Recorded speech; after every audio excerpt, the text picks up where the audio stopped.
नमस्कार, आप देख रहे हैं टाइम्स न्यूज और मैं हूं आपके साथ छवि। नशे के लिए पैसे न देने को लेकर बदमाशों ने व्यापारी को फंसाया झूठे केस में। नशे में धुत घायल होकर व्यापारी पर कराया झूठा प्रकरण।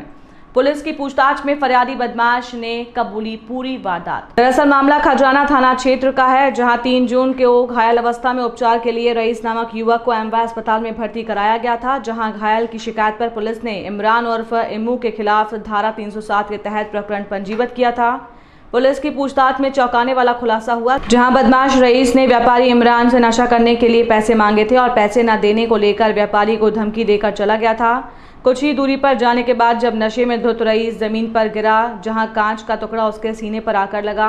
घटना को चाकूबाजी बताकर इमरान के खिलाफ धारा 307 के तहत झूठी रिपोर्ट दर्ज करा दी थी। पुलिस को संदेह होने के बाद जांच की गई।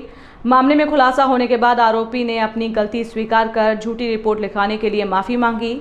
फिलहाल पुलिस अब फर्जी रिपोर्ट लिखवाने के विरुद्ध बदमाश पर कानूनी रूप से कार्रवाई करने की बात कह रही है।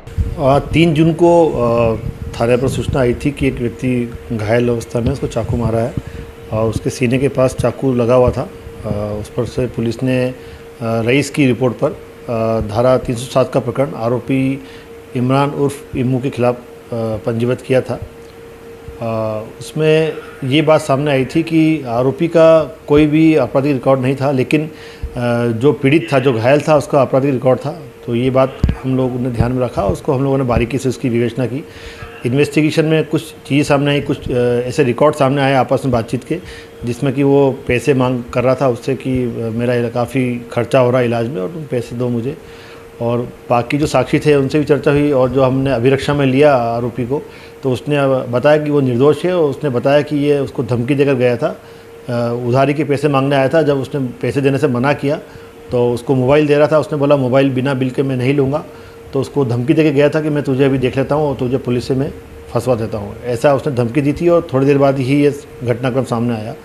तो इसी बिंदुओं पर हम लोगों ने बारीकी से जाँच की तो पाया कि उसने खुद को चोट पहुँचा और इस तरह से झूठी रिपोर्ट लिखाई थी। आरोपी जो था वो तो चूँकि निर्दोष हो ही गया था, लेकिन जो पीड़ित ने अपनी गलती मानी है और हमने उसके धारा 164 में कथन भी कराया है माननीय न्यायालय में।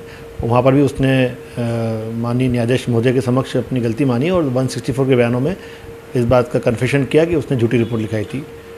लगी कैसे उसको? उसने बताया कि वो गिर गया था, कुछ कांच के कारण उसको चोट लगी थी, जिसको उसने चाकू का रूप दिया।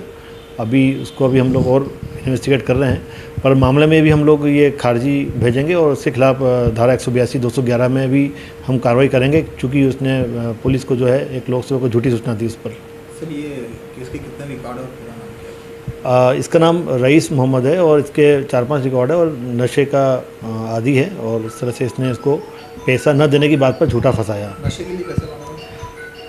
ये भी हो सकता है, नशा भी वो चूँकि करता ही है तो पैसे मांगे, पर न देने पर उसने इस तरह से उसको झूठा फंसाया। इस पर हम लोग कार्रवाई किया है। टाइम न्यूज़ देखिए अब आपके मोबाइल और